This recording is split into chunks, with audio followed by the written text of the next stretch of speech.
It's preparing to go live, so it'll be there like in a few seconds. Let me see.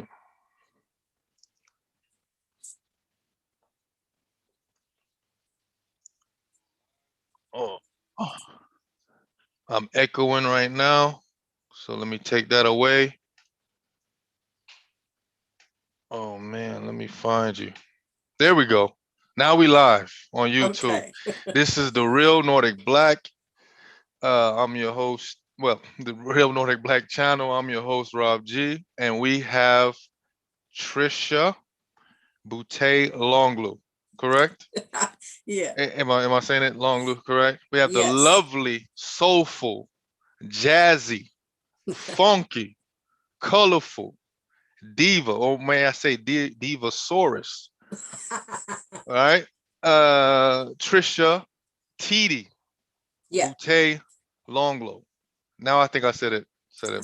that's a bunch of names. Ray, that's a you have a lot of you wear a lot of hats though.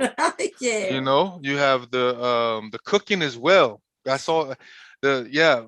Let's get into that. You the jazz singing and soul and funk, and you also did some reggae, Yes. pop music. You do covers.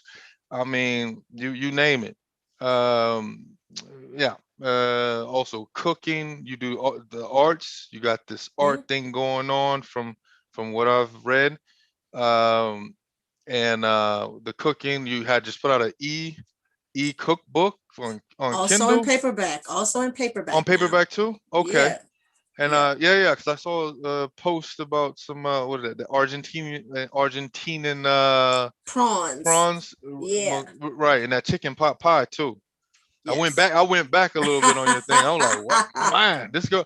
And it was crazy because before I saw that you had the ebook, I was like, this lady can cook. I was like, man, and yeah, and then boom, there you go. You had the e cookbook. But anyway, before we get into some of those things, which we already touched on, uh, we're gonna and you have your although you have your bio.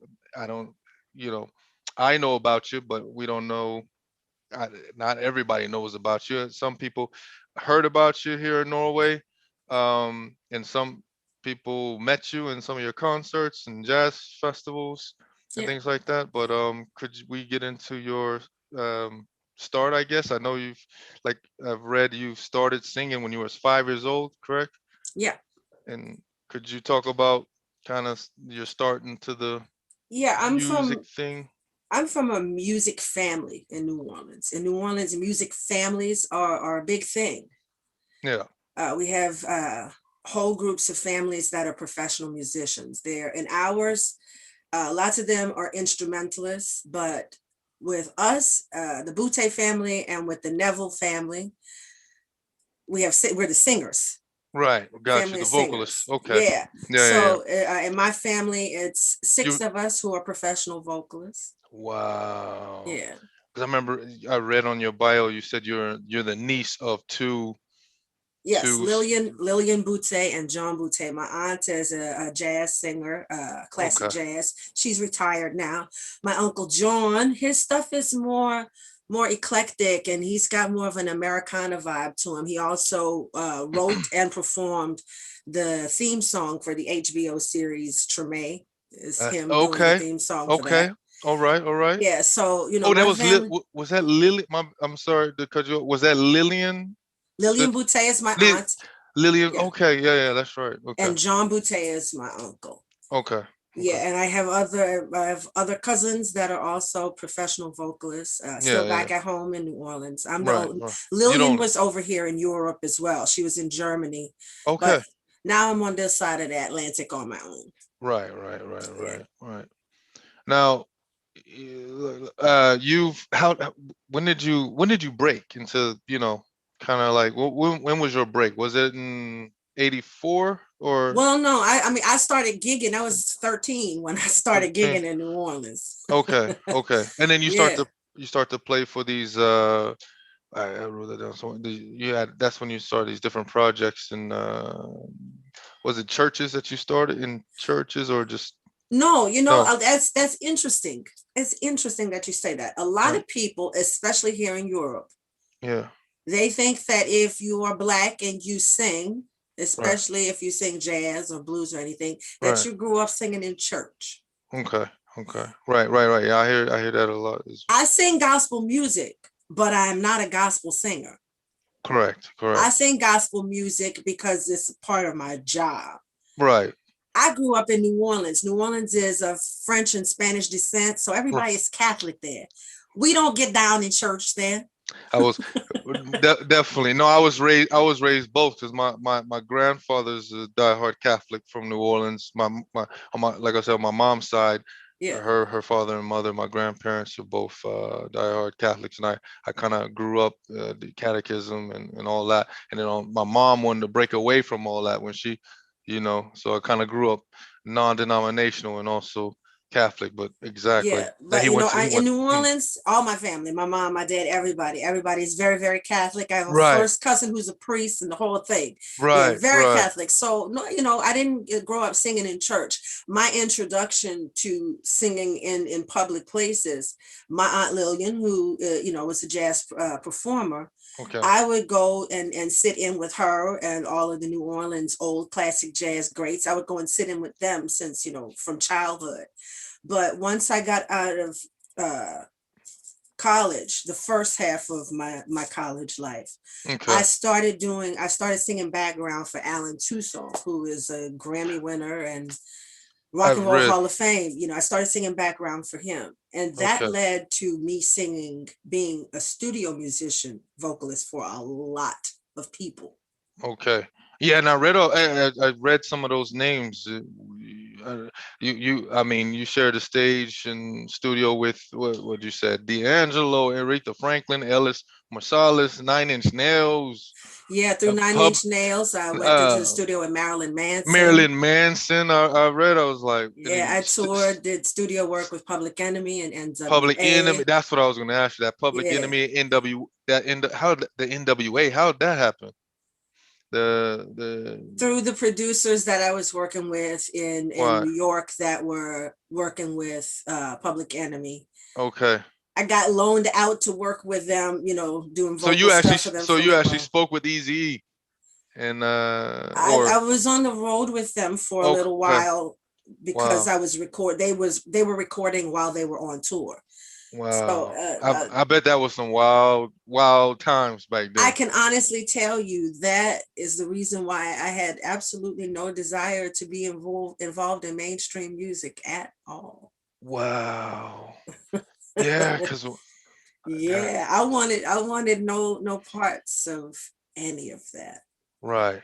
And Okay. people are like, but and being in the studio with people like D'Angelo, Right. brilliant, brilliant, Right. dysfunctional.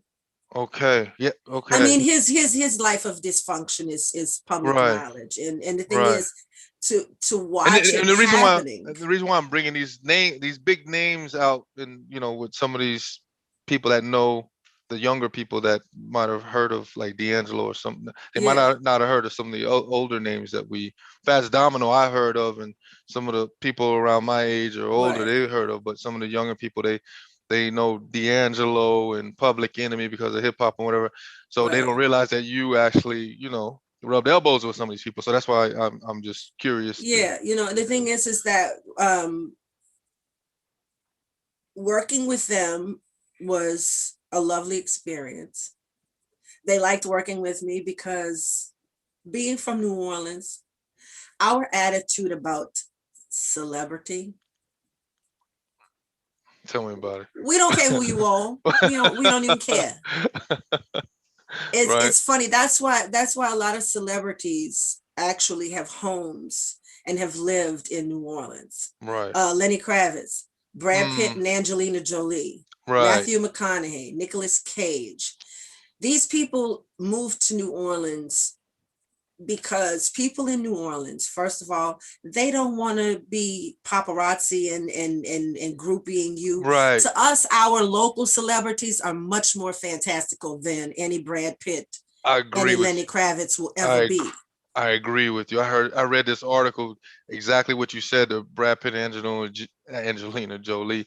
She talked about that same thing that you just Yeah, said. they were able to walk down the street like normal people and do normal Correct. things like go to the store or go someplace to eat without local folks standing around. Can I take your picture? Can you take a picture with me? Because we don't care about you.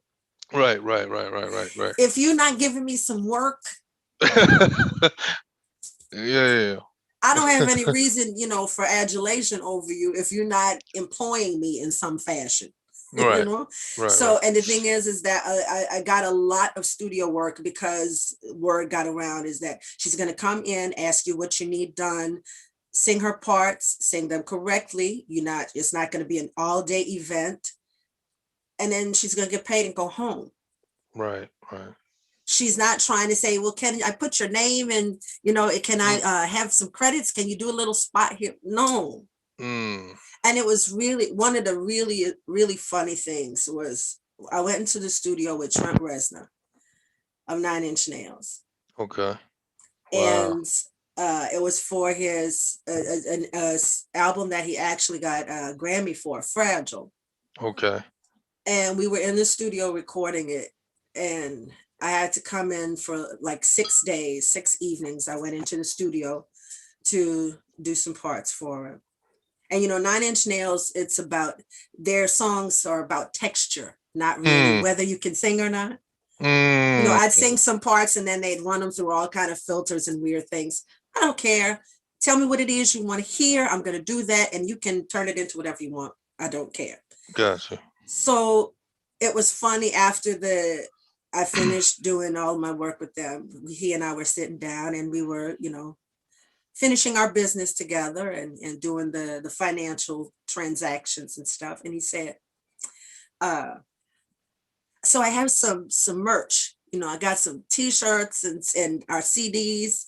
He said, and I want to give you these. And I was like, okay. He said, you've never listened to any of my music, have you? No. He said, are you going to listen to these CDs that I'm giving you? Probably not.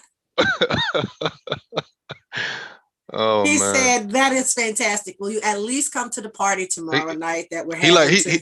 He appreciated you kept it honest. You kept it 100 with him. The reason for that, like a few months later, when he was working with he had Marilyn Manson in his, because he had a studio for a while in New Orleans, because he lived there as well also for a while. And he called me up and he was like, I need you to come into the studio to do some background parts.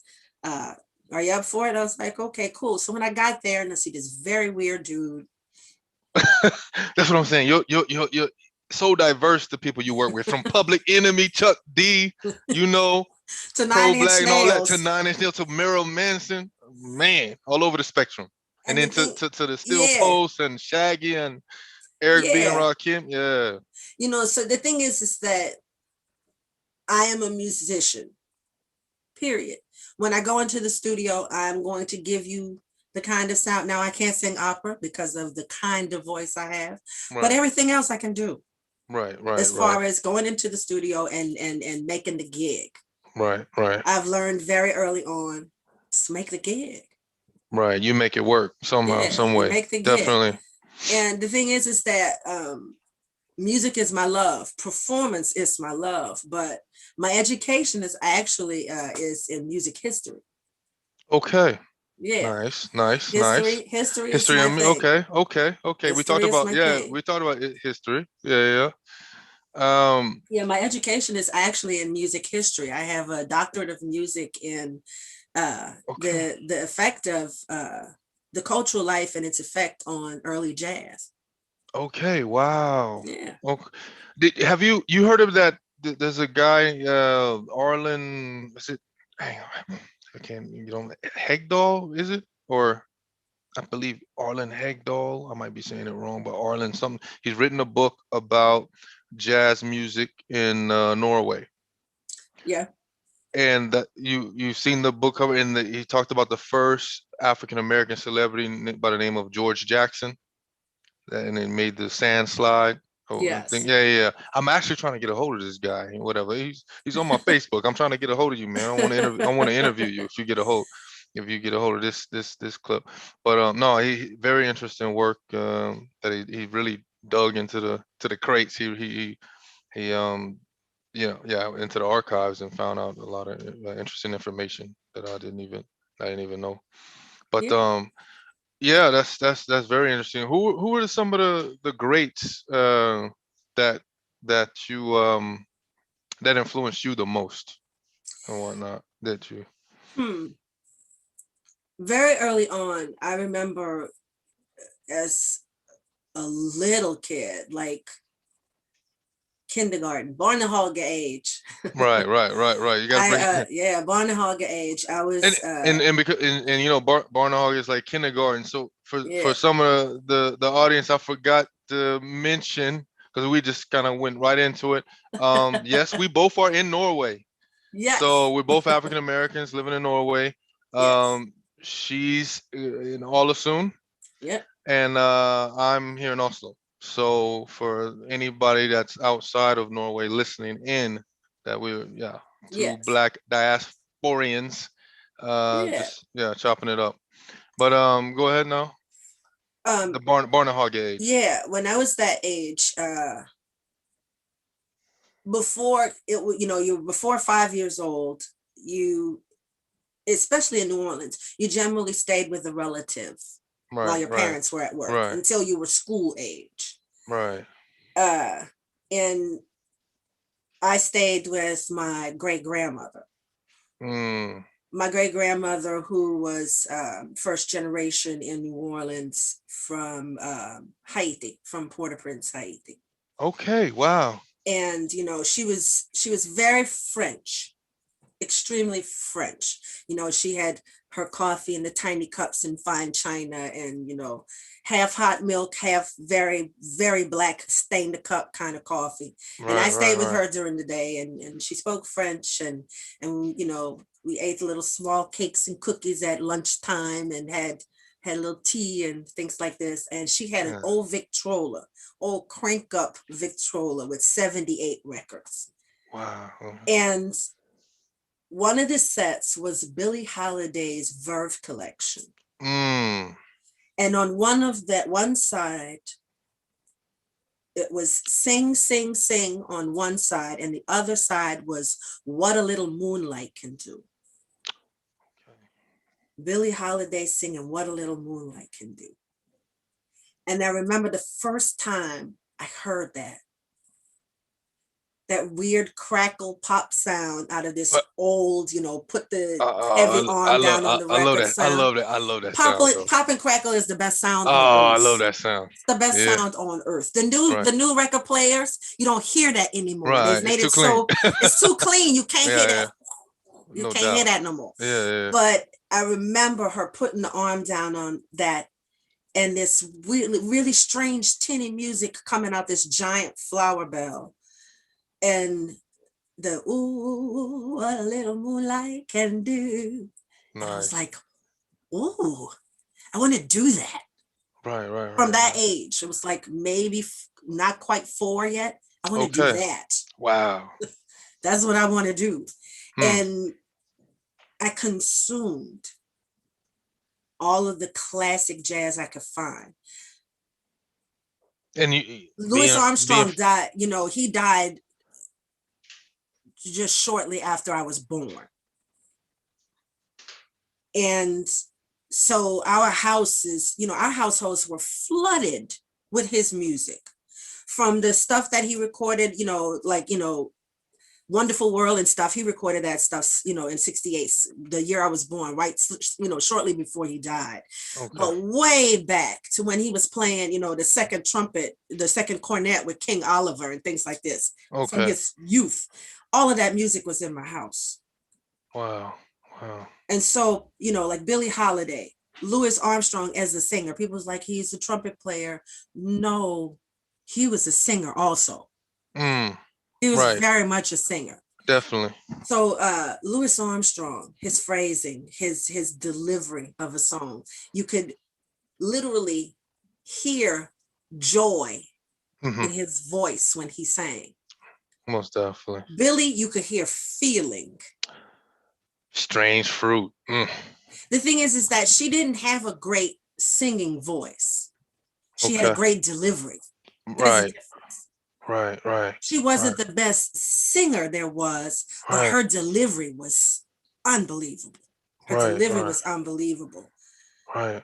A lot of people, when they kind of only sort of know jazz, the first thing they say, oh, Ella Fitzgerald, best vocalist. Yeah, she is. But as far as inspiration, for me, Billy, Sarah Vaughan, Sarah Vaughan. Mm. See, I'm partly in the above, sort of no, but below a lot of that. Oh, Yeah. you gotta check out But Sarah. I, Her but I, voice was like but I. velvet. Wow. Wow. Yeah. Yeah. Yeah, yeah. But I got some of it in my blood. And the thing is, I never got raised. I was never raised there in New Orleans. My mom wasn't either. It was her parents, my grandparents. Okay. So and joined the military, and then my grandfather retired in Oklahoma, and so then that's where my mom was born, and I was born in Oklahoma, the military base. Yeah. But both of my grandparents are born and raised in New Orleans, and the rest of my family on their side. Matter of fact, we're related to the one of the former mayors, Sidney Bartholomew. Yeah. Yeah, we're related. Yeah. That's my grandfather's sister's kid. Okay. Let me tell you a little something about New Orleans. Yeah. The part of Norway where I live Uh-huh. now, Yeah. the Midwest, Hmm. it's a lot like old New Orleans where lots of people are related. Right, right, right, right, right, right. It was hard to get to a new town here back in the days. Right, right. So lots of people are related around. Right, right. When did you first come to Norway? What year was that? I first got here in 2003. 2003. Okay. 2003, but I was living here like 6 months of the year, and then the other 6 months of the year I was back in New Orleans. I was bouncing back and forth like that from 2003 until Hurricane Katrina. Wow, in 2005. That's right. Yeah, and that changed everything. Okay. So when you started, and I'm gonna get back to that. When you started, did you start performing immediately? Or was it all like you? Oh yeah. Okay, so out the gate, you were like, Well, because the thing is, I was already touring Europe consistently at that point. okay, before I you went to even, school. yeah. Yeah, I went to school in Finland. I went to Sibelius Music University in Finland. Okay, okay, And when I was so I was going back and forth between New Orleans and Switzerland and France and Germany and okay. Finland So you've been on the and Denmark international traveling tip for for very even before you even step foot yeah out here. Got you. before I settled down. And I had been to via Finland. I had been to northern Norway a couple of times, but it was strange. A band from Norway, Yttersjulens Jazz Ensemble. That's a whole lot to Okay. say. The The band that I work with, Okay. Okay. they're from this part of Norway. Okay. And back in 2001, they've been making trips to New Orleans to play since 1976. Wow. Yeah, because when I was reading the bio, I kind of Since figured that. 1976, they have been making trips to New Orleans. Wow. Okay. Yeah. And on one of their trips, they were in New They really Orleans in love jazz. 2000. They really love jazz music out here for people that don't realize it and know that. I didn't Oh, realize yeah. I didn't realize that till I came out here. I was like, with the molded jazz festivals, Consberg and all these Yes. other jazz festivals, they really do like it, jazz music. Jazz is a big Right. thing here. And in Right. Europe in general, it's like that. Definitely. Hence the reason why I have been Right. able to, up until the pandemic, I've been Right. able to Right. successfully live as a touring musician in Europe, doing Right. the only classical music that America was able to offer the world, which is jazz. There you go. The only things Wow. we were able to give the world is jazz and ketchup. Right. Right. And One of them, black folks is definitely part of it. Both of them. exactly, Yeah. exactly. So so the thing is that I was touring all over the place, and the Norwegian band that I work with, Tricia, they were in New Orleans in 2000. And some of the guys in the band were at a concert where my piano player was on the gig. I wasn't even on the gig. I was coming to give him a ride because it was during festival season and you can't find nowhere to park. Was this in New Orleans? Yes. Okay. It was in New Orleans. So I go into the club where they're playing because he was not outside at the time. He said he was going to be outside. Okay. So I double park and go in the club, and they're still on stage playing. I'm kind of like, dude. And then the band leader's like, oh, Teedy is here. She's going to come up and sing a song. And I'm like, no, I'm not. I'm double parked. I'm here to pick him up and bring him home. They're like, oh, come on up and sing. So I get up and I sing. And they still had one more song to do. And I sit down. I'm sitting at one of the tables, and this guy comes over to me, Norwegian guy. He comes over to me and he's like, they said Teedy is going to sing. I said, yeah. He went, by any chance, are you a Boutté? I went, yes. He said, which one are you? Because it's a lot of us. I said, I'm Tricia Boutté. He said, we've been looking for you for 2 years. Wow. He said, every time we go to Finland, you're not there. So we've been looking for you for 2 years. We want you to come and do a recording with us and see what happens. So I was like, okay, cool. So the following year, he called me up and he was like, okay, we want to bring you over. You're going to fly into Oslo. We're going to do one concert. I had never met the band before. We're going to do one concert and then we're going to go in the studio. Okay, cool. I sent him some songs, some keys. We did one gig together, went into the studio, and I have become a permanent member of the band since then. It was chemistry. Right. Wow. It was chemistry. It was how long have you guys formed it? The band has been together. They're at 46 years that they've been together now. Okay. I've been in the band now I just had on March the 3rd, I had my 20th anniversary in the band. Wow, 20 years. I didn't realize it was that long with them. Wow. 20 years. And then I also see you you have this show called A Tea Time with Teedy and Paul. Yeah, that's my piano player from New Orleans. The one who I was picking up Okay, but he's the white guy from New Orleans, or is he Norwegian living in New Orleans? No, he's a little Cajun boy from New Orleans. Okay, got you. He's from down the bayou in New Orleans, like actual Cajun down the bayou. Right, Raging Cajuns. Yes. Yeah. So you could talk about that. So you have this tea time thing online. Did you start it during this Corona time, or have you? Yeah, see, the thing is that Paul and I have worked as a piano and vocal duo for coming up on 25 years. Okay. And every summer. So even longer than the even longer than that, because he and I worked in full bands, but we started our duo thing 25 years ago. Okay. And we've recorded many CDs, and usually before all this madness started, he and I were together on the road touring in Europe, either as the duo or with the full band, the two of us with the full band, up until all of this madness started. Okay. So then we were kind of like, okay, we still want to be able, we talk every day. Right. We chat about stuff, and we still wanted to be able to do something with him being in New Orleans, not being able to get over here, and me not being able to get over there. Right. So Tea Time was born. Definitely. Everybody's telecommunicating now. It's how you gotta do it. Got to. Yeah.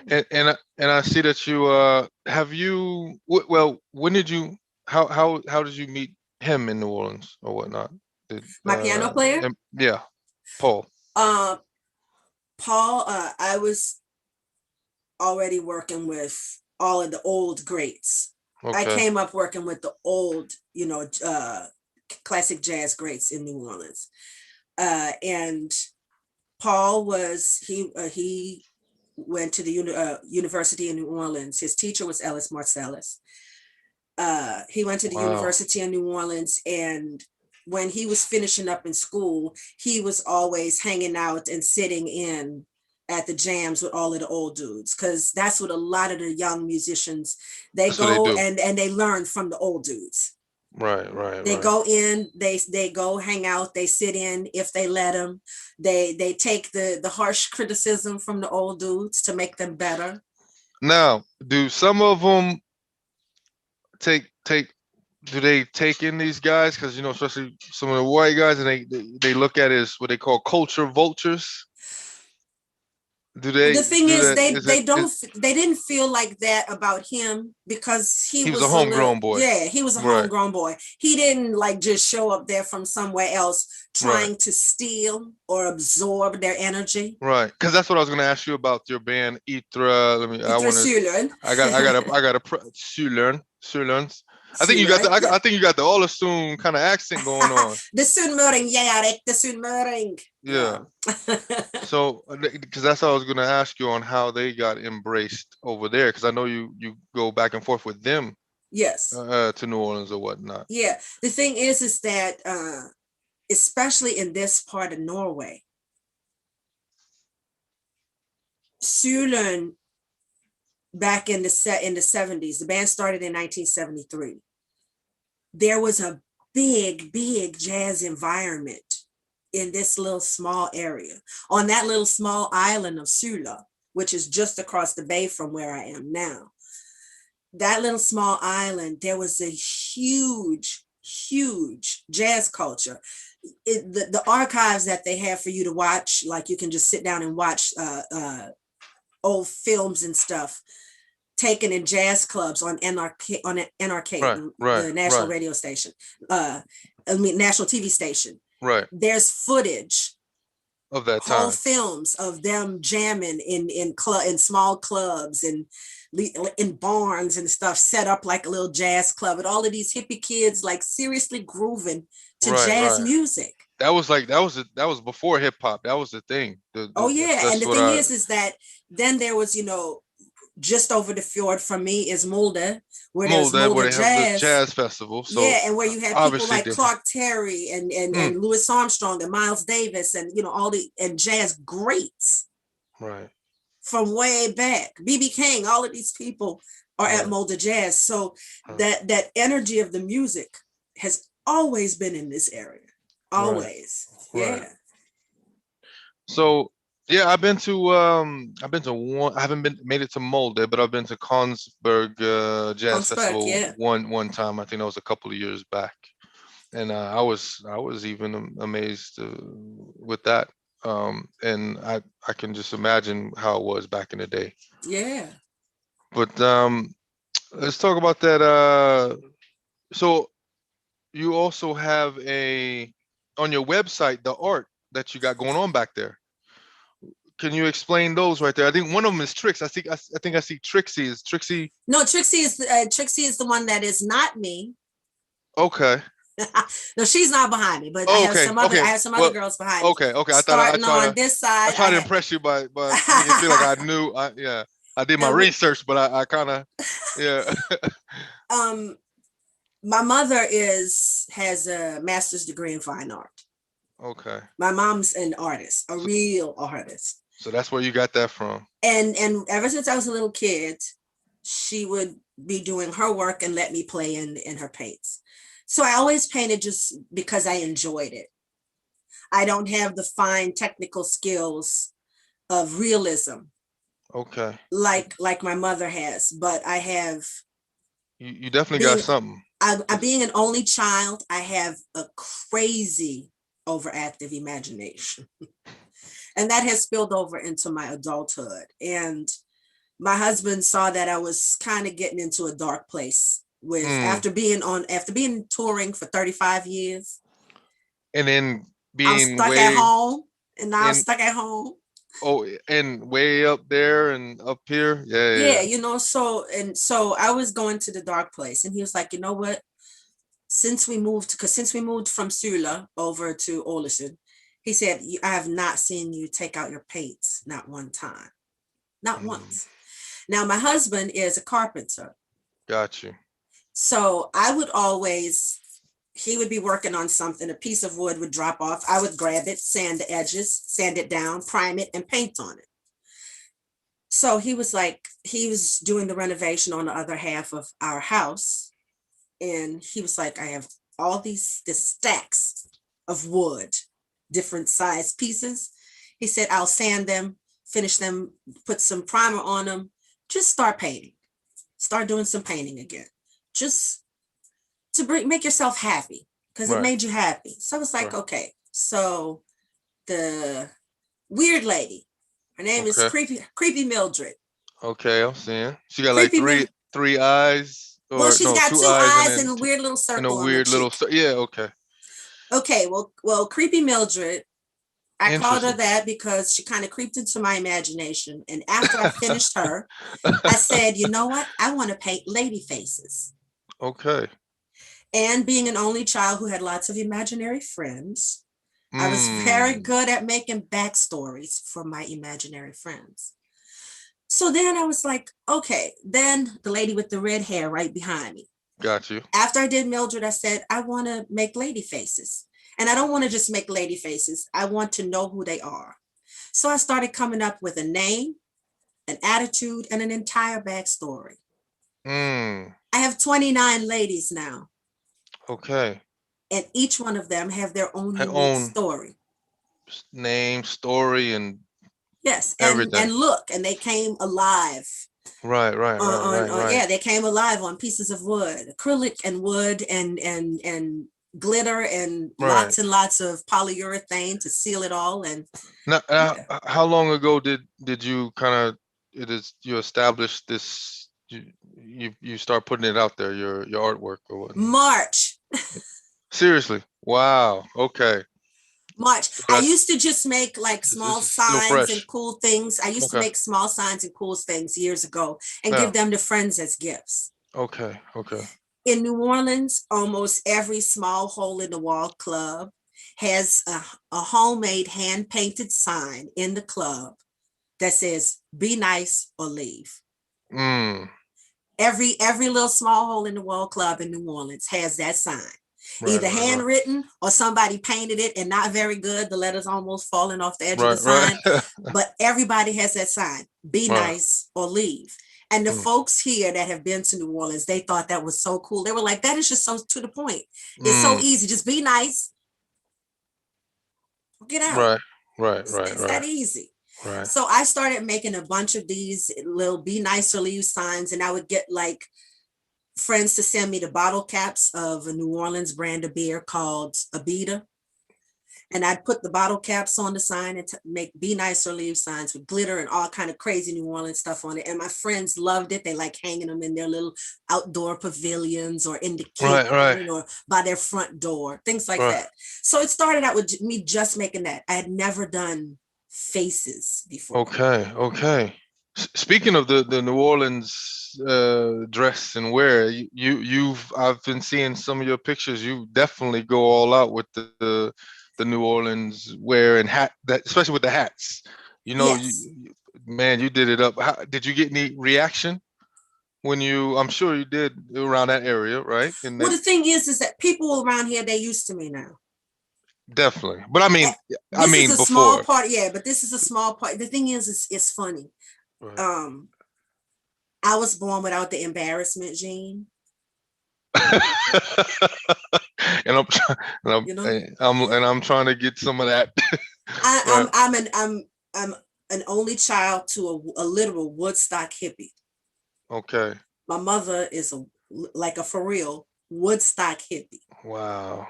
Nice. and plus you add to that her being an artist. Right. Right. And Man. I lived a very creative, Very expressive, free, free life. expressive. Yeah. Yeah. And I was a weird kid, Mm. like a genuinely weird kid. Mm. And my mother nurtured and encouraged that behavior. Man. So therefore, I grew up without the embarrassment gene. Right. That's a beautiful thing. Yeah, the thing Right. is, it's And very freeing.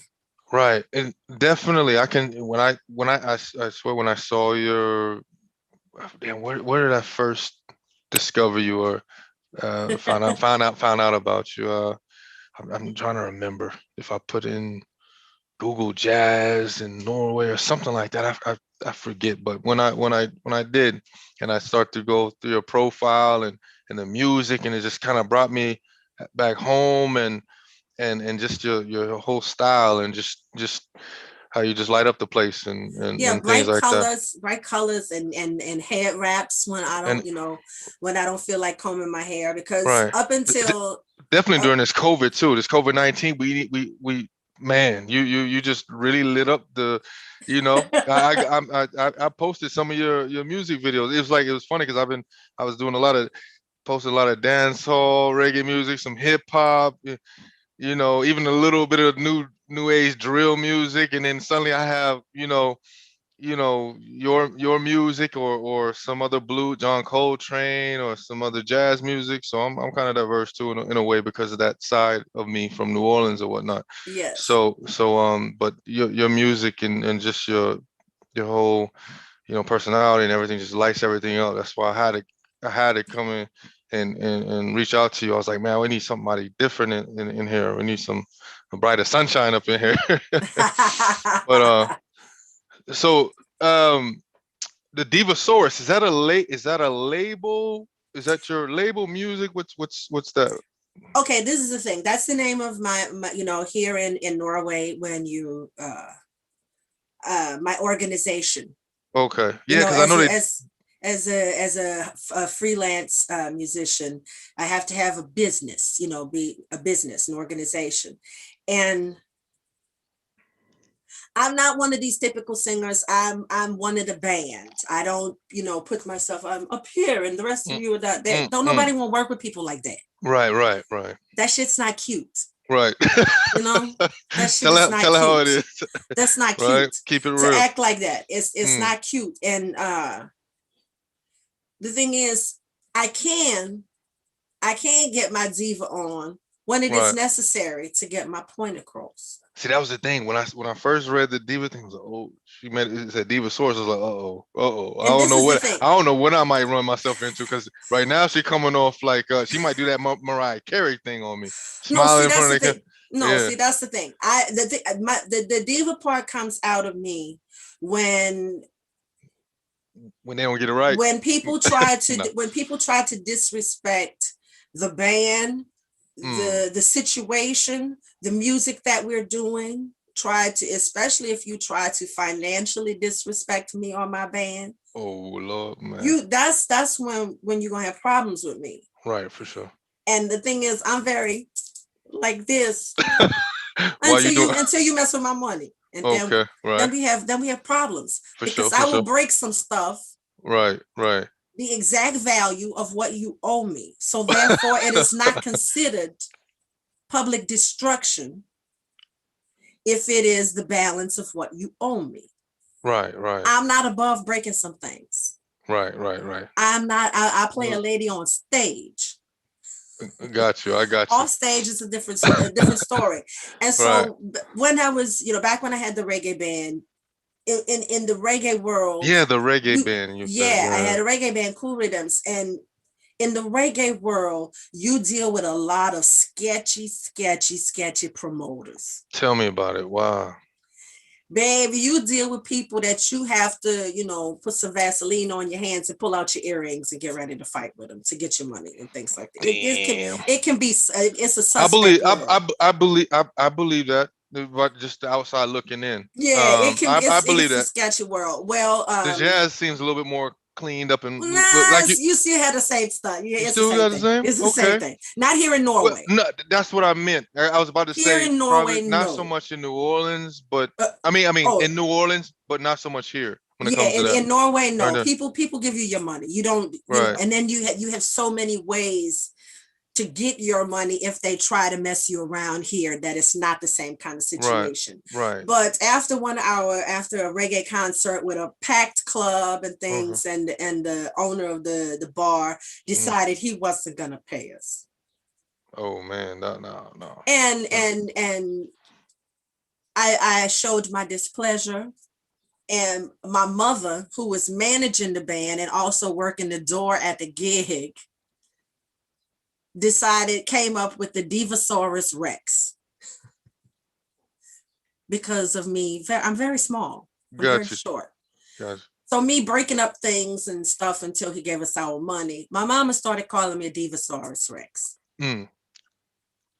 And the Divasaurus thing just kind of stuck there because people don't really know what to expect. I got you. I got Like you. you I got said, you. you didn't know if you were going to have some, like crazy Right. woman to have to Right. deal with. Did she eat before she get on? Okay, Yeah, but the thing is that I am very relaxed and groovy Right. until I have a legitimate reason not to be relaxed and groovy. Right. Right. And yeah, but the thing is, So what? my weird personality, So it people did. in this area, they know it. Got you. Got you. No doubt about it. They expect it here now. They expect it. Right. Right. That's right. Be yourself. That's Yeah. So it didn't. It didn't morph into like a label or like music label type of thing. Like. No, it's just the name of my business. Yeah, Okay. Got you. Divasaurus Music. Yeah. Got you. Or designs or something like that. Yeah, the Divasaurus Designs things is what's this Okay. is. Yeah. Okay, I got you. And you It's just an also incorporation for me to pay taxes under. got you. So not only you got the canvases, you got the cups and mugs, and then I saw that you have posted something recently about the water bottles. stainless Stainless steel steel water water bottles. bottles. Right. The Yeah, and I have Booker tote was bags. okay. Tote Yeah. bags too. All All right. organic. All Okay. organic cotton. Yeah. Okay. And she got her website, Tricia Boutté, .com. TRICIABOUTTE.com. Yeah. And also you have the YouTube channel, Under Tricia Spotify, Boutté. Yep. under Tricia Boutté, Spotify. Well, a lot of your music is on Spotify and SoundCloud, or Yeah. Well, Spotify mostly. Spotify. Okay. Yes. And then Deezer. No, I wrote down a bunch of stuff that you had, and then Instagram. You're on Instagram, so people have to Yes. follow her on Instagram. Teedy, correct? Yes. Teedy. Yeah. How about the tours? How's that? Is it like, how are they doing it now? Like they starting to No. open or No. It looked promising for a moment, and right? things started getting booked. But then the whole AstraZeneca debacle happened. Right. And there are not enough vaccines in Europe. I'm a little bit jealous. I'm not gonna lie. I'm a little bit jealous, a little bit envious, watching all the folks at home. Folks back at home. That's what I said too. A lot all of the folks at home. Right. Everybody at home has got their vaccine. Everybody, young folks younger than me, got it already. That's what I've been saying. And we're supposed to be so advanced over here with all that. We I don't get it. But it's not just all of Europe is really behind with the vaccine thing, and that has slowed things down a lot. But this is the thing. This is the rub with me. The thing that's got me kind of irritated. Gotcha. You can jam people thigh to thigh on a plane. Right. You can jam people up thigh to thigh on a plane. The grocery store got a bunch of people running around in it. They got masks on, but a bunch of people running around in it. Right. Sitting on buses and all of that, sitting right next to each other. Right next to you. But I can't have a concert. Right. When I'm way up there singing, and if the whole audience is sitting down there with a mask on, why the hell, and just leave a seat open next to them? Why the hell can I have a concert and you can have people back to belly on a damn plane? Especially now. That's true though. I have been out of work for over a year. Wow. Right. Come on. Yeah. It's the thing is the rules are not across the board, and that's what I'm having a big problem with. Right. We all need to be safe without a doubt. Right. They can sit in a concert hall with good distance between them with masks on if they can pack me in a tube and fly me through the sky. Right. That's the truth. That's all I'm saying. Right. No, let me see. So have you came out with a because I know you've been a vocalist on several albums with different people. Mm-hmm. Have you ever came out with just a solo album? Well, the stuff that I do with Paul, my piano player from New Orleans, that's all our projects. Okay. That's our projects, yeah. Me singing and him doing the arrangements, all of us writing the the lyrics for our original stuff and things. The last, I have one right here because I have to take them with me to Stronger tomorrow.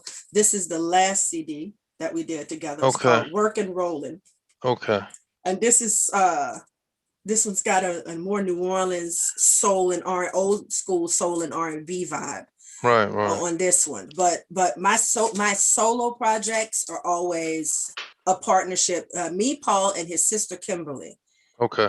We write music together and put out music with the three of us. Where can most people find most of your music? Do you got them all in one kind of place? There's my music is available from download from your typical download sites. Right. Starting very soon, because I like to cut out the middleman, because these streaming services, no doubt. and these streaming services, they're raping people, man. Exactly. Yeah. So now that I've set up an e-commerce website, I'm going to have all of my music available for download from my site over the next couple of weeks. Okay. Yeah, I'm cutting out the middleman. I've paid licensing and all of that stuff for only to make like $2. Wow. Off of everything. So, everything sold, or 2 cents for every time. So, I'm sorry, 0.2 cents every time they stream. Okay. Wow. Yeah. So very soon I'm going to have, our stuff is going to be available for download straight from my website, cutting out the middleman. That's good. Because the thing is that I never expected to make a fortune off of selling CDs and stuff. CDs are just promotion. There are people who are like, is it okay if I record your concert? Yeah, and share it with everybody. Share it with everybody. Right. Because you don't make money off of selling these. You don't make money off of that. You make money off of concerts. Concerts and performances. And the more people share and share and share and share and share your music, the more people turn up to pay and pay and pay to go to your concert to hear you do it live. Right. That's the whole point. It's not like it used to be. Right. This is making these is simply promotion. And the thing is, to make a physical CD these days is pointless. Right. Now, in the jazz world, you still have to make some, because people want something they can hold on to. Right. The people who come to hear jazz, because of the generation kind of different. Exactly. Still a little bit. Gotcha. And they want to sit down. They want to read liner notes. They want to look at the tracks and see who played this song and who wrote those songs. They want that physical, tangible thing. But the thing is that share my music. Fine, share it. Because the way we actually make money is people coming to hear us perform live. Right. So that's like that's marketing. Right. Exactly. So which do you prefer? Well, you said you like performing and doing. What do you like singing mainly?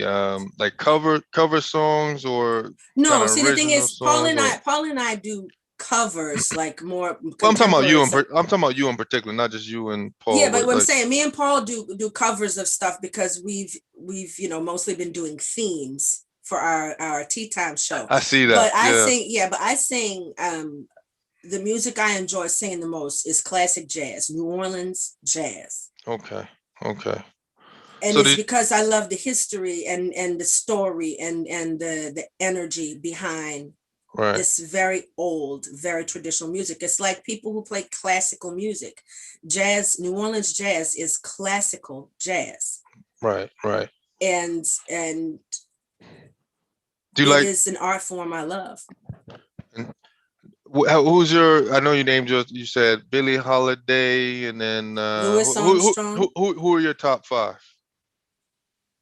Top 5. Number 1, Louis Armstrong. Okay. Number 2, my Aunt Lillian Boutté. Her character, her delivery, and her style taught me from childhood how to be on stage. Billie. Sarah Vaughan, Ethel Waters. Okay. Yeah. Okay. I see that. Yeah. I like the old school. I like people who sang. There's no need for acrobatics and and bouncing around and just stand and deliver a song and tell me a story. Right. Tell me a story. People are not writing songs about anything like they used to. Right. I want a song to take me on a journey from the beginning into the end of it.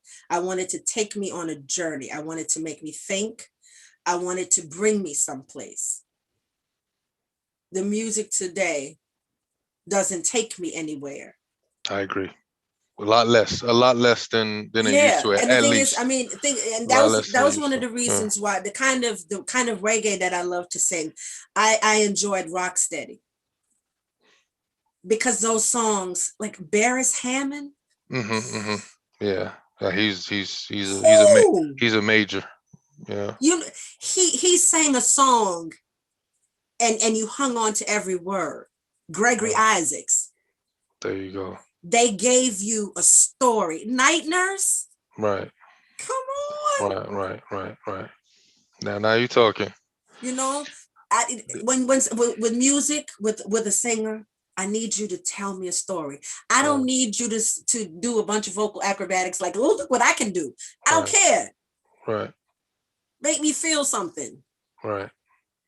Definitely. Now, we spoke a little bit about it earlier, about or before we got on live, about the civil rights activist side of you. The Black Lives Matter. You went out for the march, and how that all come about? Because you end up having your having a headline in the newspaper in how do you say it? I'm gonna let you say it on in Sunnmørsposten. Okay, yeah. And the thing is Sunnmøra's newspaper. So we got the verdict handed down. The verdict was handed down in the George Floyd case. Right. This just happened. Just happened, correct. Yeah, I was gonna get onto that as well. On your thoughts on that. That situation this time last year caused worldwide outrage. I've been outraged. Definitely. My outrage didn't start last year. Right. I'm a Black American.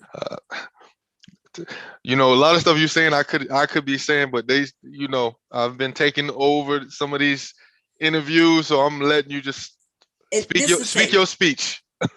This is the thing. I'm in agreement. When I came to live here, one of the first things that struck me, that people who are from here they can't actually understand. You cannot put a value on your personal safety.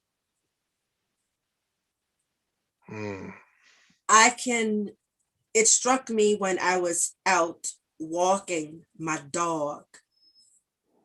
It was like maybe 12:45 in the night. I couldn't sleep. And it was during the autumn, so it was, dark very early. It was very dark. Weather is a little bit cool, but not quite cold yet. But it's 1:45 in the morning. Okay. And me, a Black woman in a black jacket with a hood up on it and sweatpants, walking a little dog down the street. And it struck me. Not one of my neighbors is going to call the police on me for being Black walking my dog in the night, because I ain't home no more. I can safely walk my dog down the street without a fear for my life, and not a fear that some mugger or some foolishness is going to attack me, but fear of the people who are supposed to protect my safety and well-being. I noticed it right away when I would be driving and I'd see a police car in my rearview mirror, and I wasn't afraid for the first time. And I was here. And being from New Orleans too, they have a history of corruption. You always hear about Chicago. It was one of the most corrupt cities, but New Orleans, United States, United States, true, definitely. As a whole, the South The South is the worst, but it's all over. Right. George Floyd got killed in Minnesota. Right. That ain't the South. That ain't the South, and it's still. It ain't just the South. Right. Definitely not. In Portland, they have things going on over there. It's everywhere. It's right. everywhere. And it's a fear of other. Right. That's so ingrained in American society, the fear of other. Right. Other means me harm. Other is out to get me. Where you have the people who are supposed to be trained and tasked with your safety and your well-being. Right. You can't trust them. Sometimes we want to call the police too. Definitely. I'm not afraid of dying at the hands of the police here. Now, don't get me wrong. I know that Norway has had their issues. Right. But in comparison, please. Exactly. They just killed somebody yesterday in the States. Right. Yep. The cops just killed somebody yesterday. Yeah. And guess what? It's going to happen again tomorrow. It's been a mess. And I'm glad I because of the virus, they shut down having the standing in solidarity for American Black Lives Matter. They shut it down here in Norway, in Ålesund, because there were concerns about people gathering because of a virus. Okay. And I said, I was like, y'all ain't gonna stop me from going and stand in the outdoors with my mask on to let the people at home know I'm still part of this. Right, definitely. So I as well marched. I suited up. I got on the bus and I went down to City Hall and I stood there with my sign. And at first it was just me. What? It was only me.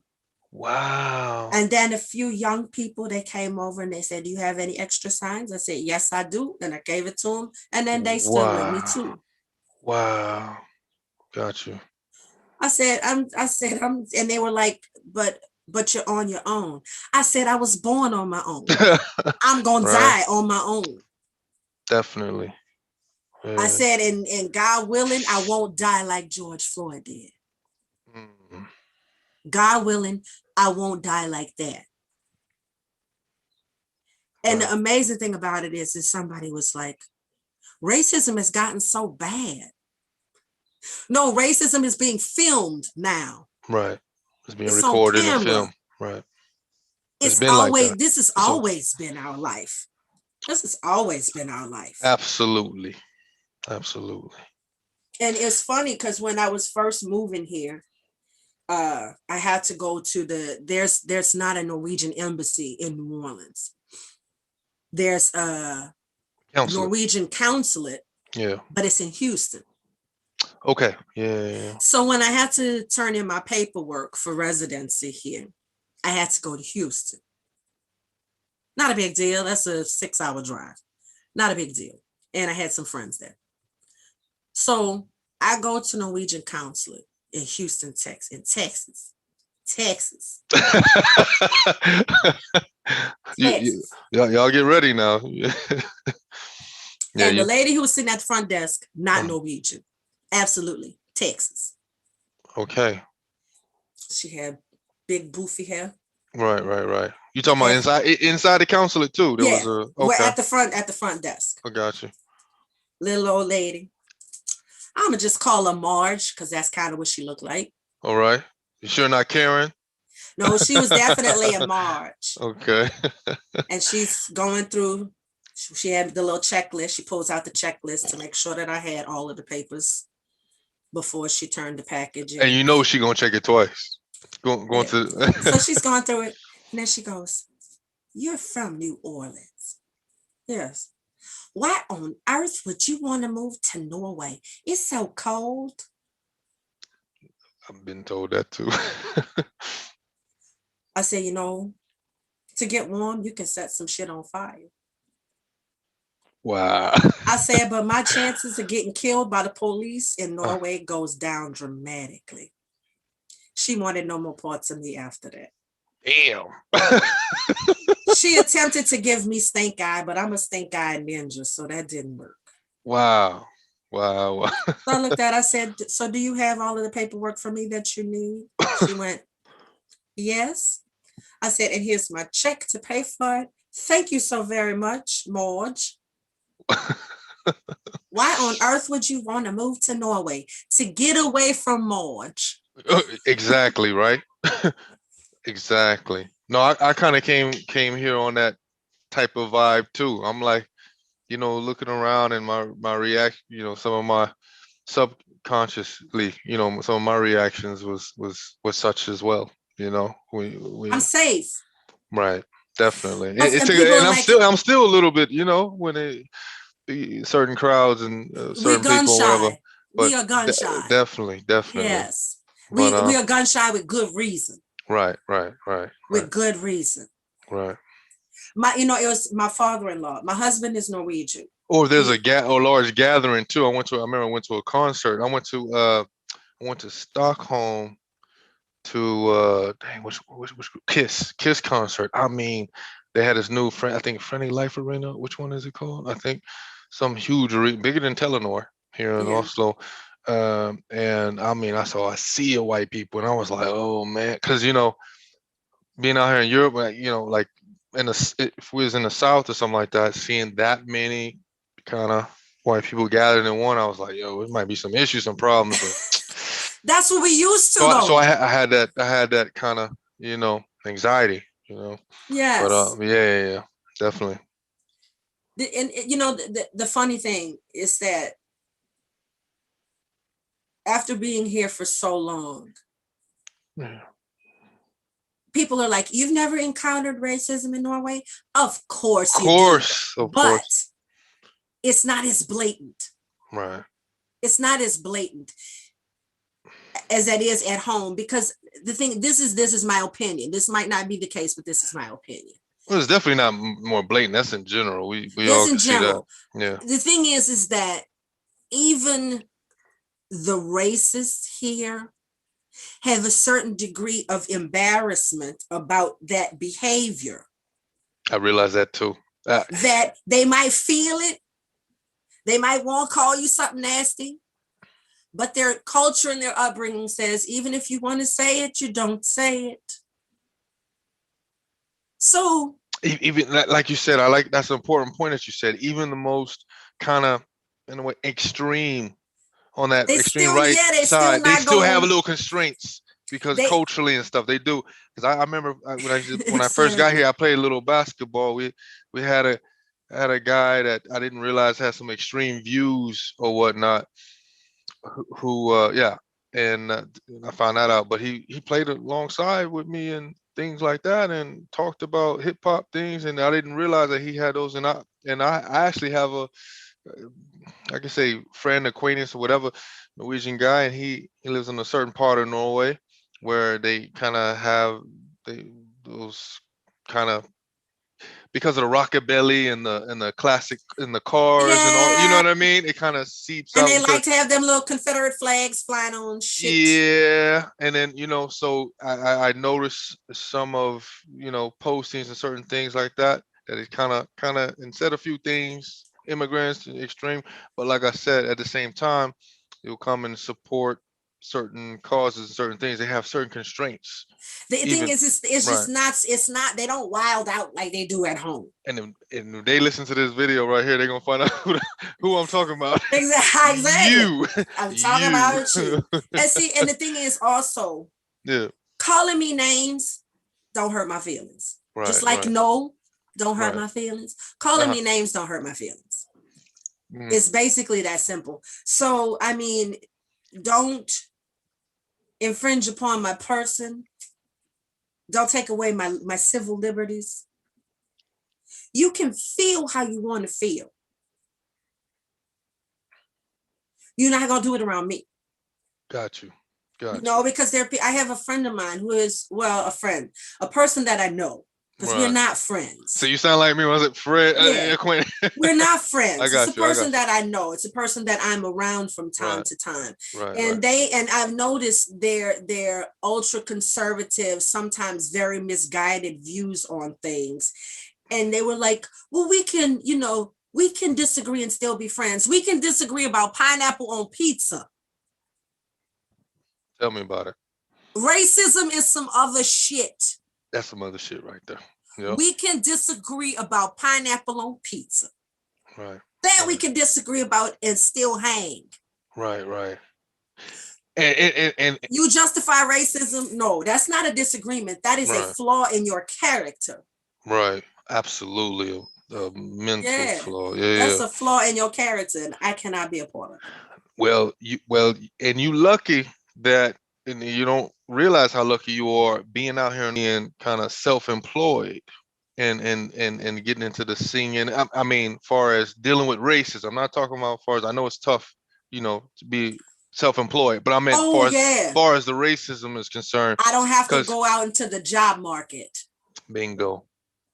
Because then you get to they struggle. I'm telling you, and that's when you really gonna find out. That's when you really find out. Also, I have a friend of mine who's closer in your area, right? And he had to deal with it up north. He's a Black American. Gotcha. He had to deal with it up north in northern Norway. Okay. Trying to buy a home. And he was like, wow. Yep. Wow. Yep. Oh yeah. Yeah. Oh yeah. Yeah. Oh yeah. No, I ran into a couple of brothers. When I first got here, it was kind of a mixed introvert, extrovert. People realize I'm more of an introvert than an extrovert, believe it or not.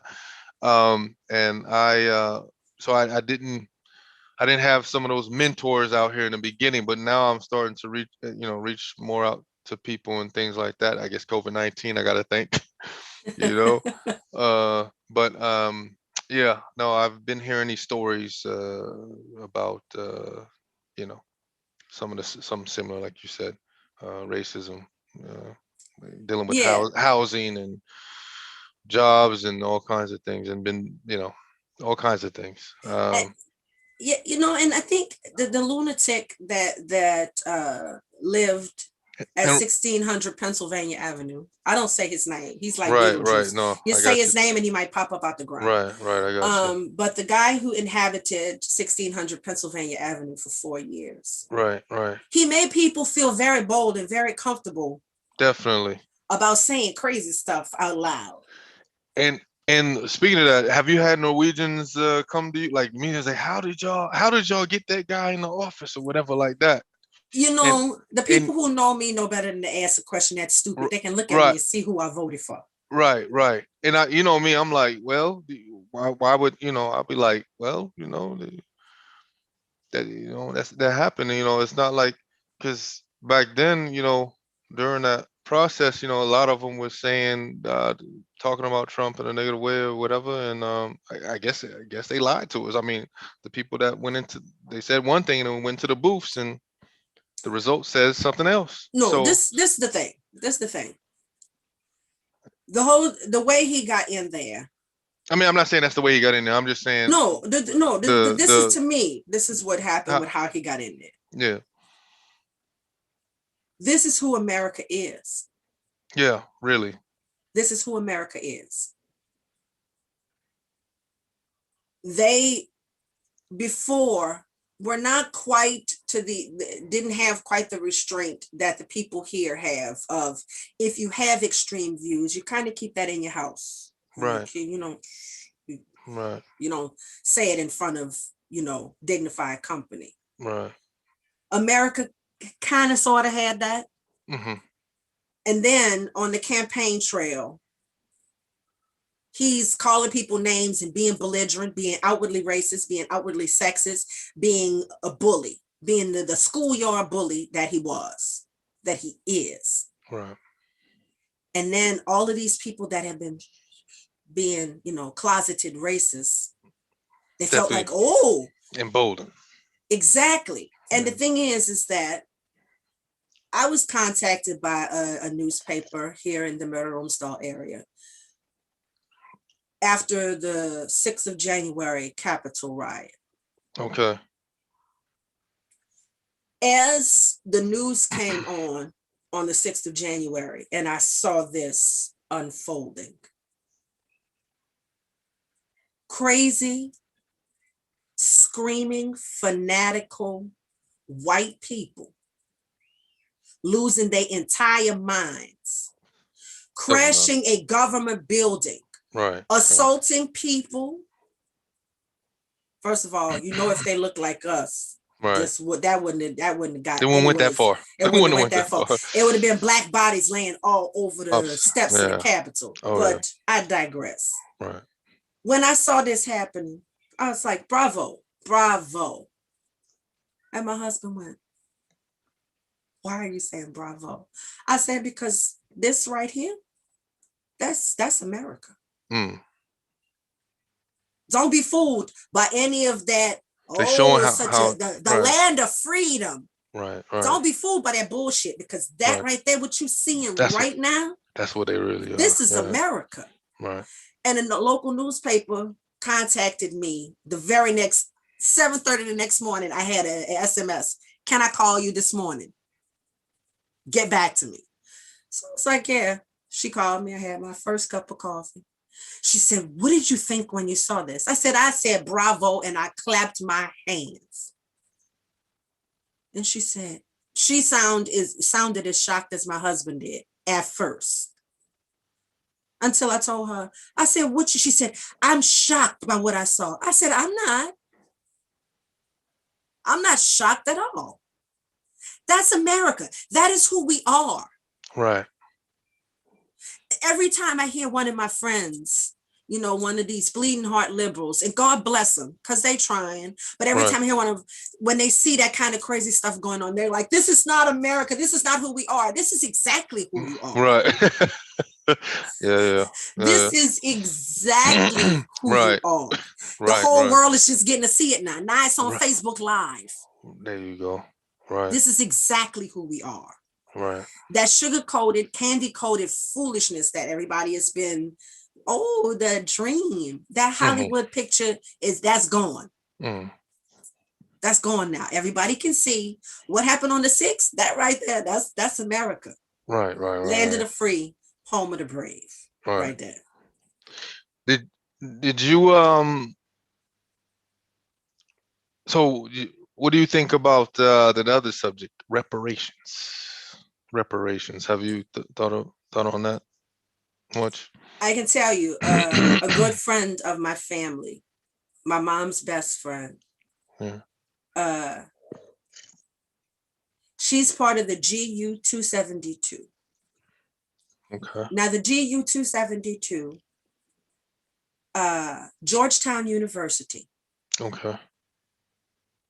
The Jesuit priests back in the 1800s, in order to fund the uplifting, creation, and establishment of Georgetown University, sold 272 slaves to pay for Georgetown University. Yes. Wow, I gotta see. I gotta check that. Do some research on GU 272. Okay. They sold 272 slaves. Oh, definitely. People who were previously supposed to have their freedom. Yeah. They permanently enslaved them and then sold them and sent them on boats down to southern Louisiana, hoping that the heat, swamp, and mosquitoes would kill all of them. That's what they were hoping. And they used that money to fund Georgetown University. Well, it was known and it was studied over the years. And they were like, something should be done about this. And then nothing was done. Something should be done about this. And then nothing was done. And then finally, students protested, did a sit-in, and had it recognized. And then Georgetown University and the Jesuits said, we have to fix this. Right. We can't bring back the lives of the ones who died on that journey, but we need to fix this. So now my mom's friend started college at 62 years old as one of the descendants of the GU 272. Okay. Her, along with several descendants of those human beings that were sold to pay for Georgetown University. And proceeds of, they've also had a student government had passed that a portion of tuition, everybody's tuition, goes towards funding the education for those people whose families were sold to make sure that there was a Georgetown University. So when it's done in that fashion, I'm all for it. If we're still waiting on 40 acres and a mule, we gonna be waiting. Right. So you don't believe in that cut the check thing. You believe in funding the institutions and in different institutions and have different type of schemes. And level the playing field, for God's sake. Right. Stop making it so damn hard for people of color to just exist, to thrive, to move forward in life. Stop making it so damn hard. Right. If that's the only part of the promise that you can cut in a check, what you gonna do with a check? About the same amount that you did with that raggedy $600 that they gave people. People, I need my $600. $600 was gone before they could breathe in. Right. I mean, with $600 for a whole year of not working, so I mean, your congressman might as well come to your door and pee on your feet. Right. What you gonna do with that little bit of money? Right. You pay 2 bills and it's gone. And it's a wrap. Yeah. And then you screwed for the next 9 months. Right. Cutting me a check. At this point in life, cutting me a check is, to me, it's not going to do any good. Right. Level the playing field. Stop making it so damn hard for me to succeed as a Black American. Absolutely. I'm full agreement with that. That is why, honestly, every time I look at what's going on at home, I just laugh when people say, aren't you going to move back home? You know, it's something similar. We when you it just hits a funny bone, man. It tickles it's like me. For real though. Right. Exactly. For what? Why? I'm like, okay, I miss variety and choices and all that, but damn, it ain't worth that, you know. I got all my At the end of the variety day, and I'm choices good. right here. I'm good. If I want And in some cases sunshine, you get, and in some cases you get better quality over here, the wines and certain other things. But my food is not. I can put an apple on the table and it's gonna actually rot. Right.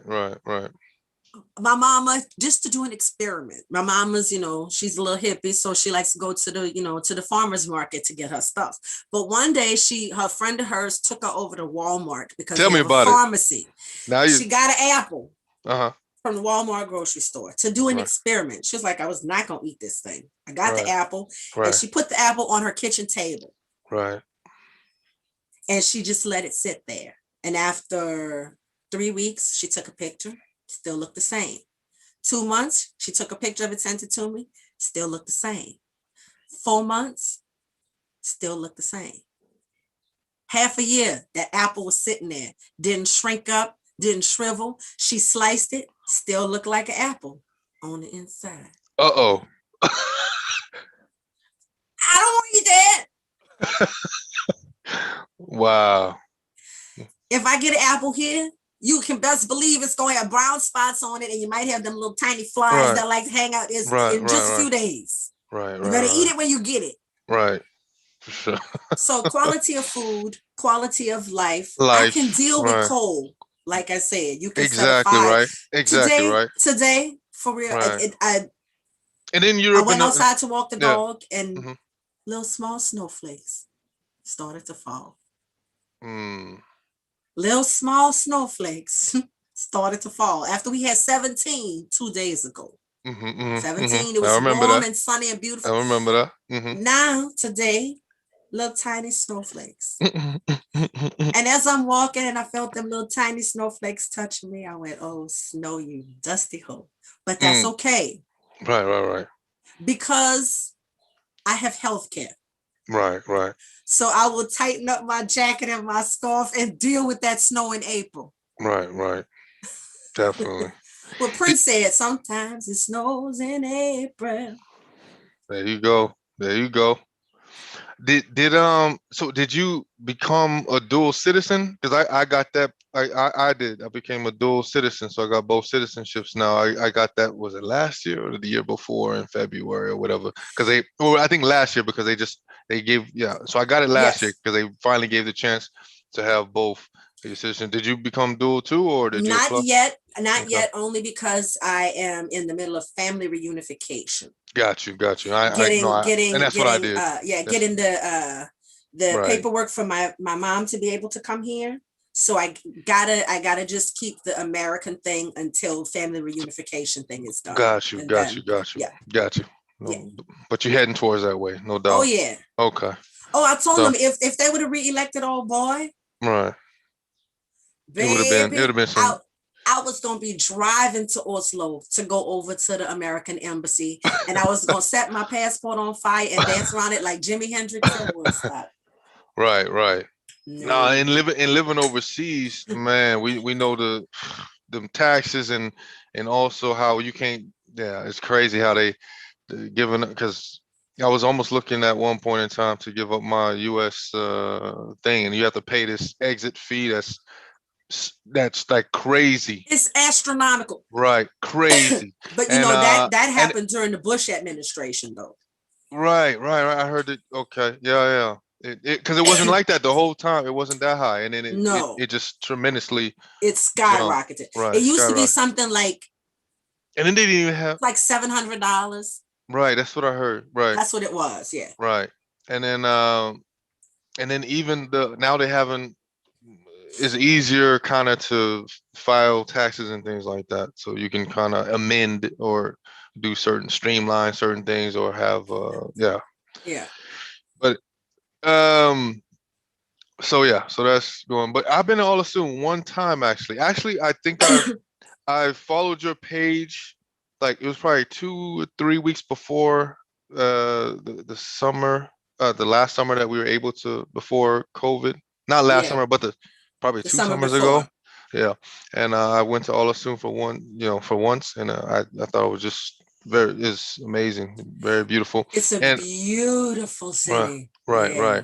And I was thinking in my head too. I was like, man, I might try to hit her up and see if she's performing around here around that time. And I don't think I tried to send you a message back then If because I it's was like, during the summertime, yeah, I'm usually never home in the summertime. I'm home in okay, time for Molder Jazz, but then I'm gone again.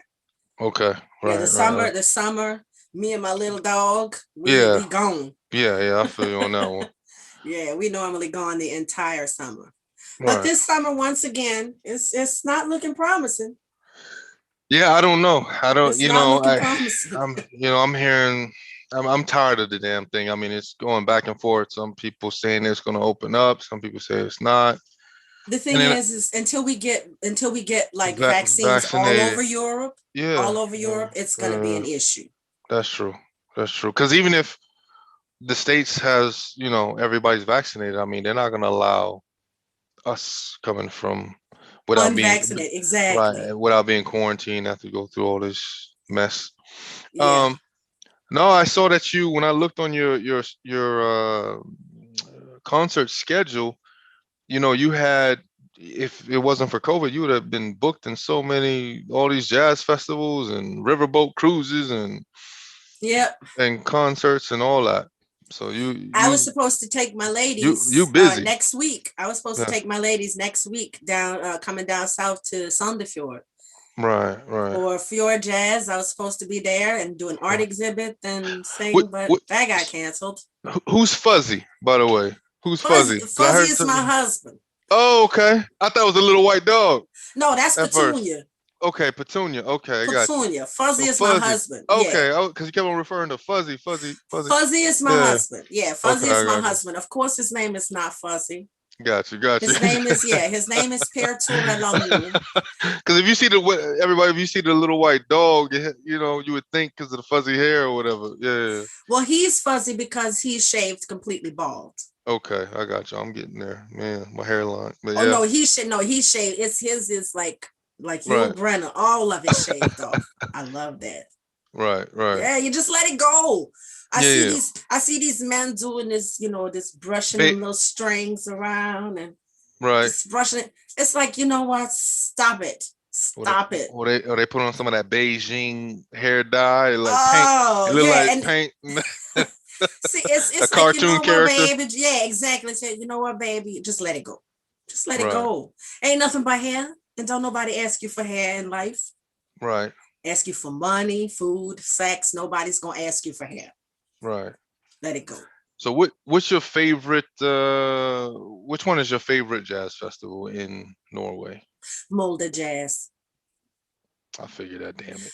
All right, Molde see Jazz. the I'm one gonna I tell didn't you go. why. The one I didn't go to. I'm gonna tell you why. Yeah, because they have probably history. Right? Not just the history. Okay. This is the thing. Any jazz festival anywhere in Europe. You teaching me now. Go ahead. When you go to a jazz festival where the entire city is in the spirit of it, is involved in it. Every shop, every cafe has signs up, posters up. They might have a set going on in every cafe. When the whole town, all of the shops, all of the people are involved in it. Embrace it. Yeah. That energy makes it magic.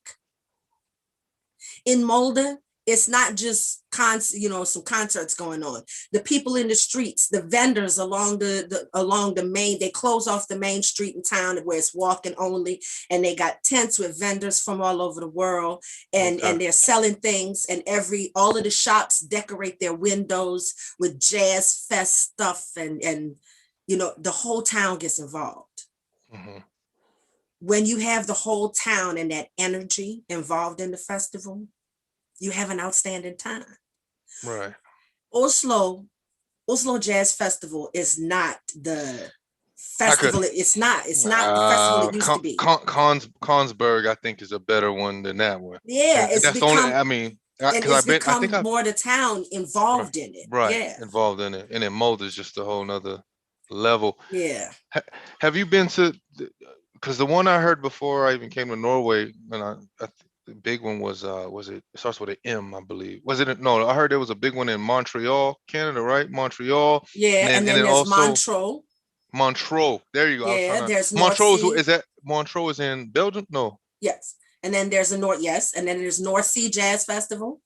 Okay. That one is really big and fantastic. Okay. There's festivals everywhere. True. Everywhere. So the one Copenhagen Jazz Festival. Okay, and that one's a real good one too. That's a real fun one. I did that. I actually did that one last year. We had gotten the infection rates down last summer, but the thing is because they couldn't have anybody from, normally they have people from all over the world come to do Copenhagen Jazz Festival, but they couldn't. So I was a guest star with every band. Right. For a week. Nice. They were like, and so band with Tricia, and this band with Tricia. Right. This band with Tricia. Right. I had like 9 concerts in 6 days. It was crazy, but it was like work. Right. Yeah. So anything in the pipeline? Well, I know it's hard because of this. It's kind of unpredictable with this COVID thing. But as far as you can see or in control of, my stuff for May got canceled. For April and May, all that's been canceled.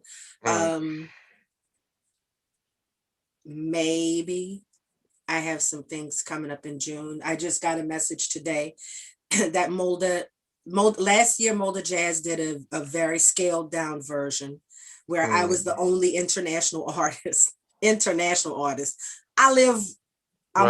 a hour and 30-minute drive from Molde, but I'm from New Orleans, so I was the only international artist on the festival last year because they had to do a very, very scaled down version of it. And they called and found out if they wanted to do it in July. So right now, July 21st for Molde Jazz is on my calendar, and then that following weekend, Famer Jazz Festival in Denmark, in Femmer in Denmark. I, Those two are on my book for July. I But saw you had something that said Gamla Bien, yeah, because that's canceled. they have a Gamla Bien in Oslo. So you don't mean the one in Oslo, you mean somewhere else? Gamlebyen, no, this one is Gamlebyen in Fredrikstad. Fredrikstad, that's right. Yeah. Okay. This one is there. That got pushed back to August. Okay. Anything in Oslo that you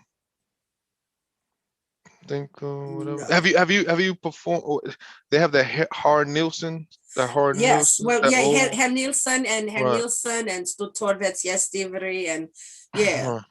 Right. those yeah, when things get back to normal, we'll be back at those places again. Okay. Right. Whenever things get back to normal, once they get some vaccines floating around But here, yeah. we'll at So it's least be able to work inside of Norway and Denmark. Once right. we, once we get more people vaccinated. Did you guys ever try to do a online concert type of thing? Well, the problem is that with Surin, Y'all giving up that free music, you know? the Yeah. thing is we're scattered. Yeah. The guys in Surin, we're scattered all over Norway. We're not all in one city. Yeah, that's probably We have issue. one in Trondheim, some in Oslo, one in Kristiansand, two of us here in Sunnmøre, one in Molde.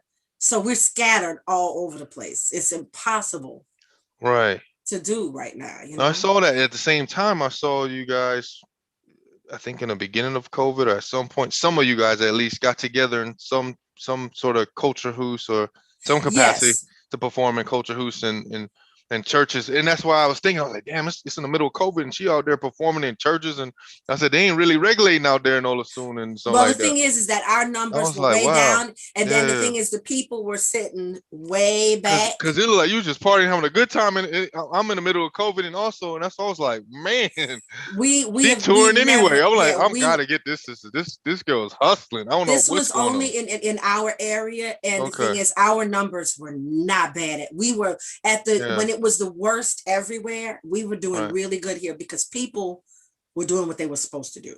Right. They were doing what they were supposed to do. Yeah, so for sure. But I'm actually going to be my husband's hometown, Stranda, which is just over the fjord from here. We're going to be doing a mini online festival this Saturday. Okay. From the culture house in Stranda. We're going to be doing a mini online festival, and me and my piano player Paul from New Orleans, we're going to be doing a few songs. Okay. He's going to be on a big giant screen behind me, and I'll be singing live in the culture house in Stronda. There's several bands playing from classical to blues to is that free or is that free or is that's the concert where you tickets, right? So, well, it's only allowed to have 100 people in the culture house, but it's also going to be live streamed. So I'll send you that information. Okay, for sure. It's going to be live streamed on the Storfjord Kulturhus web Facebook page. Okay. Yeah. No, a lot of times I post some of your stuff going on there. But it's going to be on the Storfjord Kulturhus Facebook page. It's going to be live streamed next Saturday, and it all gets started, I think, around 7:00 on Saturday. So that's kind of sort of like a little baby gig. Right. Nice. Yeah, you gotta keep that Sunday thing going though. Oh yeah, I'm coming. We're leaving Stronda Sunday morning. I'm coming back home and doing my tea time. When I listen to the jazz now, I listen to this postmodern jukebox, and I listen to you when it comes to like the jazzy stuff. You heard that group, right? Postmodern jukebox. Yes. Yeah. So I listen to y'all, like, Yeah. But anyway, I guess we're gonna close this. I'm trying to see if we hit up mostly everything that you got going on. You got your artwork, the website. Everybody check out the website. Go shop for your canvases, your water bottles, your mugs. We got the inspiring ladies, and we got also the music. You can go into the art gallery part of it and find out about how to get an original, not just one of the canvas prints. You can still have a few originals for sale. Okay, let me look at some of that information that I. Right. And then and bookings as well. Well, no, my bad. No. Bookings for the future. Booking for Yeah. the future. Yeah, Yeah. yeah. And then the ebook is still 54 crowns, right? The Kindle 54, that's $5.99 Yes. from Kindle. And you got a Facebook, another one called Teedy Cooks. Yes. And Teedy I'll be Cooks. starting on next week will be my very first live stream cooking show. Uh-oh. Oh, I'm checking it out. I'm gonna be there. Oh yeah. And I like your little profile video too. On your page, the dancing girl on the couch. That one cracked me up. That one cracked me up. I like that little thing you got Like I going on. told you, I was born without the shame gene. I'm Right, shameless. right. I'm shameless. Don't nothing embarrass me. Right. If you can't laugh at yourself, life is hard. Absolutely, Yeah. absolutely. And then I like not only the cooking, because you have the, like you said, the budget gourmet, and Yes. the dinner on a budget. Yes. So this cooking anybody can do, and they can buy from the kind of local stores or whatnot Yes. for the most part, and kind of follow your recipes and instructions, And and get, lots of incredible meals for under 100 krona. man, when I saw the price, I'm like, You can eat good for under right, 100 krona. right, Yes. right, right, Really good. right. Yes. Well, I would say, can you take it away? But I'll leave it alone. You didn't tell me how you wanted me to do it. No, That's it's what I all was good. saying. It's all good. But anyway, so I guess we'll end this. Don't be a stranger. I don't know if we can do a, because you got more of a, I don't know if we can do a friend request on Facebook somehow, some I way, can or get one. our I can request. get rid of one of them people that I don't know and send me a friend request. Okay. I don't know 5,000 people. I don't know where them people came from. Oh, okay. I see what you're saying. Yeah. I don't even know where them people came from. It's Right, like right, 5,000 friends. Don't right. nobody in the world have 5,000 friends. That's a fact. That's Most a people fact. have like 6. Right. No, I see some people, they part of marketing, promotion, and things like that. But I for the most I part, don't if know it, where they came from. right. Okay. It got Right. out of control. I don't know where all Right. them people came Right. from. Right. But yeah. So no, I hope to run into you at some point once this COVID thing dies down. At some point, I mean, Yes. I like I said, I kind of fell in love with Ålesund. So I whether I'm, take a visit to Ålesund, or you're here, or if I go hit up a jazz festival, definitely Yes. can't wait to meet you in the flesh or And I'm whatnot. sure that as soon the moment that we get vaccinated, there's Yeah. clubs in the Oslo area that have been Definitely. wanting us to, that we've had to cancel over and over and over again over the past, year Right. and a half. And Right. they're waiting for a moment where we can say, okay, come back. Come on. Right. And also, another thing is reminded, uh, that's why it's important, because I wanted to spotlight African Americans living in Norway that are, still doing things, and you're still, very active when it comes to music, because you do tend to get some people out here that they kind of mimic, and they have they have some artists out here that are putting out some work with some kind of even jazzy and bluesy type of vibe or whatnot, but I haven't ran into hardly any active African Americans doing music here at Right. all. To be honest Right. with you, that's very, very few, believe it or not, as It's far as only a I few know. of us. It's Because only a few I of us. know of a guy that he's not from Norway, but he's very much inspired through music from New Orleans and different places, and he's kind of got a spotlight on him or whatnot. But like I said, you have it was important. That's why I didn't want to. I could have got that person and several other entertainers out here, Afrobeat artists, things like that.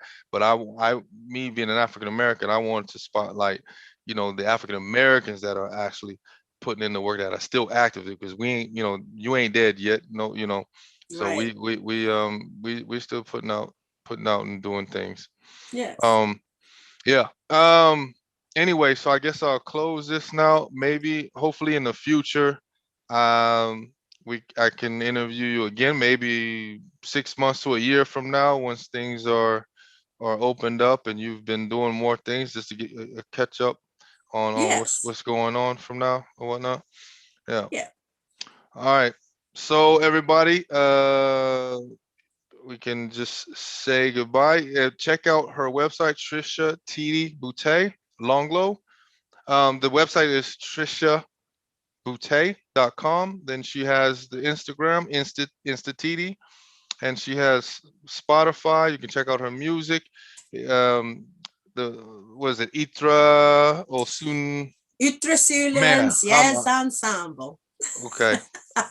Yeah. And a lot of her music is linked to a lot of her websites and things like that. Her YouTube as well. So Yes. yeah. All right. Well, you have a good evening. Hope I didn't You take do the same. too much of your time. I think we Not a went problem. over a couple of hours almost. Whatnot. I was originally planned it. I think when we hit the racism part, we just went in. Yeah, it That happens. took a lot of. Yeah, it happens. Yeah. It's all good. It's all good. But I appreciate it. You're my fourth guest now that I interview. I think. Yeah. So this is my fourth time I've done this. Um, yeah, um, it's been a journey, and I know I have a lot of improvements and a lot of critiques. But we're gonna keep this thing pushing. So Keep it going. yeah, for sure, for sure. All right, you have a good evening. You do the same. Thank you for blessing my It's my pleasure. your presence. Yeah. It's my pleasure. All right. Bye bye. Bye-bye.